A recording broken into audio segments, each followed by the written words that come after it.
Hello बच्चों, एक बार फिर से आपका स्वागत है मेरे YouTube चैनल पर। तो बच्चों, हम प्रश्नावली 1.2 कर रहे थे। 1.2 के हमने 3 तक के प्रश्नों को हल कर लिया था। इस वीडियो में हम प्रश्न 4 से प्रश्नों को हल करेंगे, ठीक है ना। तो अभी तक हमने क्या सीखा है? अभी तक हमने समुच्चय पढ़ा है और समुच्चय के बारे में सीखा है कि समुच्चय कितने प्रकार के होते हैं। तो हमने अभी 3 प्रकार के समुच्चय को जान लिया है। कौन कौन से समुच्चय? हमारा रिक्त समुच्चय क्या होता है, वह समुच्चय जो खाली, जिसमें अवयवों की संख्या खाली होती है, जिसे हम गिन नहीं सकते। सॉरी, जिसमें खाली होती है वह रिक्त समुच्चय होता है। और ऐसा समुच्चय जिनमें अवयवों की संख्या को हम गिन नहीं सकते, अपरिमित समुच्चय होता है। जिन्हें गिन सकते हैं अवयवों की संख्या को, उसको हम परिमित समुच्चय बोलते हैं। आज हम इस वीडियो में प्रश्न नंबर 4 करने जा रहे हैं। प्रश्न नंबर 4 बोलता है कि हमें बतलाना है कि निम्नलिखित में से बतलाइए कि a बराबर b है अथवा नहीं है। तो इसका मतलब होता है इक्वल सेट। इसको हम क्या बोलते हैं? Equal set. इक्वल का मतलब बराबर, a बराबर b, तो a सेट बराबर b सेट है, तो इसे हम क्या बोलते हैं? Equal set. यदि दोनों सेट आपस में बराबर होंगे तो उसे हम क्या बोलते हैं? Equal set. बराबर का मतलब होता है कि सेट a में जितने भी अवयव हैं वो पूरे अवयव सेट बी में होना चाहिए, तो उसे हम बोलते हैं इक्वल सेट। तो इससे हम प्रश्न 4 करते हैं। इक्वल सेट के अंतर्गत जितने भी इसमें हम बतलाते हैं कि क्या है, a बराबर b है अथवा यानी कि a इक्वल सेट है अथवा इक्वल सेट नहीं है, ठीक है ना। तो हम प्रश्न 1 को कर रहे हैं, 4 का पहला। तो सेट a है। सेट a में क्या क्या है? a b c और d। इसी प्रकार से सेट हमारा b है। सेट b क्या है? d c b और a। तो जैसा कि आप देख रहे हैं कि सेट जो हमारा b है, इसको हम पहले क्या क्रमबद्ध तरीके से इसको जमा लेते हैं। क्रमबद्ध तरीके से सेट b को हम ऐसा क्रमबद्ध तरीके से जमा रहे हैं, a फिर b फिर c फिर d, ठीक है ना। a है, b है, c है और फिर इसके d, क्रमबद्ध तरीके से। तो सेट 1 हो गया, सेट 2 हो गया। तो हम लिख सकते हैं सेट a बराबर सेट b। तो a सेट का है a b c और d बराबर क्या है? सेट b क्या का है? a b c और d। तो देख सकते हैं दोनों में जितने भी अवयव हैं बराबर, इसलिए होगा कि इक्वल सेट। कैसा सेट होगा? Equal set. इसमें हम अवयव क्या मान सकते हैं? इसमें ऐसा भी लिख सकते हैं कि x जो है ना अवयव, x प्रत्येक अवयव है, ठीक है ना। कैसा a b c और d है, ठीक है ना। सेट a में भी है यही और सेट b में भी यही है, तो ये कैसा सेट होगा? इक्वल सेट होगा, ठीक है ना। इसमें जो हमारा हमने इसको हम उस फॉर्म में भी लिख सकते हैं, समुच्चय निर्माण रूप में भी लिख सकते हैं। हमने आपको बताया है ये रोस्टर फॉर्म है, ठीक है ना। तो x सच दैट x करके लिख सकते हैं हम, ठीक है ना, कि ई से छोटे इंग्लिश वर्णमाला की अक्षरों की हम लिख सकते हैं अक्षर। तो इतने सेट और जमा के, तो ऐसा हो सकता है। तो हमारा उत्तर क्या होगा? पहले का उत्तर हमारा होगा कि दिया गया जो सेट a और सेट b है आपस में क्या है? इक्वल है। तो पहले का उत्तर क्या होगा? इक्वल सेट, ठीक है ना। इस प्रकार से करना है। हमने क्या किया है? पहले प्रश्नों को लिखा है। जो हमारा सेट b था वो क्या था? क्रमागत तरीके से नहीं लिखा था, इसको हमने क्रमागत तरीके से लिखा। फिर इसको 1 मान लिया, इसको 2 मान लिया, तो हमने लिखा है सेट a बराबर 2। या लिख सकते हैं सेट, इतने यहाँ पर एक जगह पर 1 लिख लो, यहाँ पर जगह पर क्या लिख लो? 2 लिख लो। सेट नहीं लिखने, यहाँ पर a लिख लो। समीकरण 1 बराबर समीकरण 2, ठीक है ना। समीकरण 1 और बराबर जब हम 2 किया तो हमारा क्या आएगा? यही आएगा, ठीक है ना। ये समीकरण 1 और 2 में क्या आएगा? a बराबर b आएगा। a की वैल्यू रखेंगे हम इतना, सो ये आएगा। जब b की वैल्यू रखेंगे तो a, तो ये इतना आएगा। तो ये दर्शा रहा है, बीच में जो बराबर का निशान दर्शा रहा है कि इक्वल सेट है, ठीक है ना। दूसरा प्रश्न कर रहे हैं। दूसरा प्रश्न कैसा है? सेट दिया गया है 4, 8, 12 और 16। एक सेट हमारा ये दिया गया है और एक सेट हमारा दिया गया है 8, 4, 16 और 18। सबसे पहले हम इसको क्या कर लेते हैं?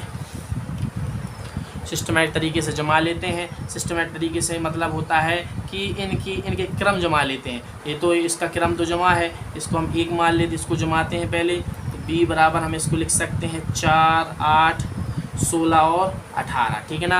अब इसको हम 2 लिख सकते हैं। तो आप जैसे कि देख सकते हैं कि समीकरण 1 में x बराबर क्या क्या है, 4 है, 8 है, 12 है, 16 है। और समीकरण 2 में x बराबर 4, 8, 16 और 18 है। तो इसमें 4 तो है, 4 भी आ रहा है, 8 भी आ रहा है, 16 भी आ रहा है, और लेकिन क्या नहीं आ रहा है, 12 नहीं आ रहा है, ठीक है ना। तो हम लिख सकते हैं सेट b में x बराबर नहीं है 12 के, इसलिए दिया गया सेट इक्वल सेट नहीं होगा, ठीक है ना। यहाँ पर बराबर आ रहे थे, a के बराबर हमने बोला, x के बराबर आ रहे थे पूरे, तो ये इक्वल सेट था, इसमें बराबर नहीं है। इसमें देखो सेट b में क्या आ रहा था, सेट b में 18 आ रहा था, क्या आ रहा, 18 आ रहा था x बराबर, लेकिन हमें क्या चाहिए था, हमें चाहिए था 12, तो 12 नहीं आ रहा, इसलिए क्या होगा, इक्वल सेट का उदाहरण नहीं है। तीसरा प्रश्न देखते हैं। तीसरा प्रश्न कैसा, बहुत अच्छा प्रश्न है। तीसरा प्रश्न हमें दिया गया है, पहले सेट ए लिख लेते हैं। सेट ए दिया गया है 2, 4, 6, 8 और 10। जैसा कि आप जानते हो मित्रों, ये क्या होता है, इवन नंबर का सेट है। इवन नंबर कैसा और कौन सा सेट है, परिमित सेट है, क्योंकि इनमें संख्याओं की संख्या, इनके अवयवों की संख्याओं को हम गिन सकते हैं, इसलिए परिमित समुच्चय होगा, परिमित सेट होगा, ठीक है ना। परिमित सेट का मतलब क्या होता है, फाइनाइट सेट होगा, फाइनाइट जिसे हम गिन सकते हैं। परिमित को इंग्लिश में फाइनाइट और अपरिमित को इंग्लिश में इनफाइनाइट, ठीक है ना। और खाली समुच्चय के बारे में तो हमने आपको बता दिया है, लेकिन एक छोटी सी मिस्टेक हो गई है कि खाली समुच्चय जब भी हम ऐसा सेट ऐसा लिखेंगे तो इसको खाली नहीं छोड़ेंगे, इसके अंदर हम कैसा लिखेंगे, जो फाई लिख देंगे। फाई इसका मतलब होता है एम्प्टी, खाली सेट, इसको ठीक है ना, ऐसा लिखेंगे, ठीक है ना, दर्शाता है एम्प्टी सेट है। तो प्रश्न सेट एक दिया गया है, सेट बी कैसा है, सेट बी हमारा दिया गया समुच्चय निर्माण रूप में दिया गया है। इसको हम क्या करते हैं, इसको हम पहले रोस्टर फॉर्म में बना लेते, क्योंकि रोस्टर फॉर्म में बना गया है, ठीक है ना। तो क्या लिखा है, x सच डेट x एक धन पूर्णांक है। क्या है, धन पूर्णांक। धन का मतलब क्या होता है, हमने बताया है, 0 से बड़ी संख्या लेनी है। 0 से बड़ी संख्या को क्या कहते हैं, धनात्मक पूर्णांक कहते हैं, और 0 से छोटी संख्या को ऋणात्मक पूर्णांक है। तो धन पूर्णांक की बात की, 0 से बड़ी संख्या की बात की गई। और सम संख्या कहाँ से स्टार्ट होती है, सम संख्या हमें मालूम 2 से स्टार्ट होती है। 2 में 2 जोड़ो 4, 4 में 2 जोड़ो 6, इस प्रकार से बढ़ती रहती है और 10 तक। तो इसमें और एक कंडीशन दी गई है, x का मान कितना होना चाहिए, 10 से छोटा भी होना चाहिए और 10 के बराबर होना चाहिए।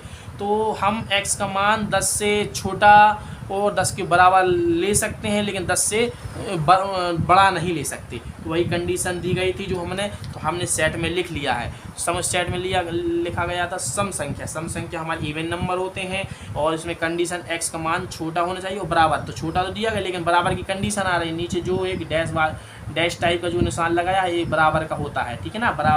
बराबर भी है, छोटा भी है, बराबर भी है 10 से, तो 10 अंक हम ले सकते हैं। तो हम इसमें कह सकते हैं जो हमारे जितने भी हैं, इसको 1, इसको 2, समीकरण 1 में x बराबर 2, 4, 6, 8, 10 है, तथा समीकरण 2 में x का मान क्रमशः 2, 4, 6, 8, 10 ही है।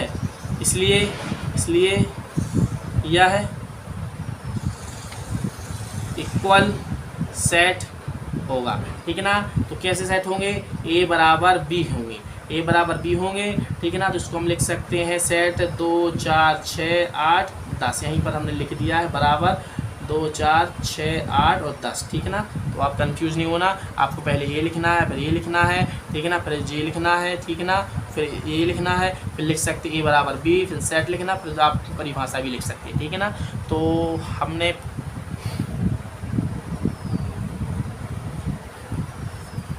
तो इस वीडियो में इतना ही। आगे हम मिलते हैं, अगली वीडियो में हम प्रश्न 4 को करेंगे, ठीक है ना। प्रश्न 4 को करेंगे और प्रश्न 5 के प्रश्नों को भी करेंगे। अब तक के लिए बाय बाय।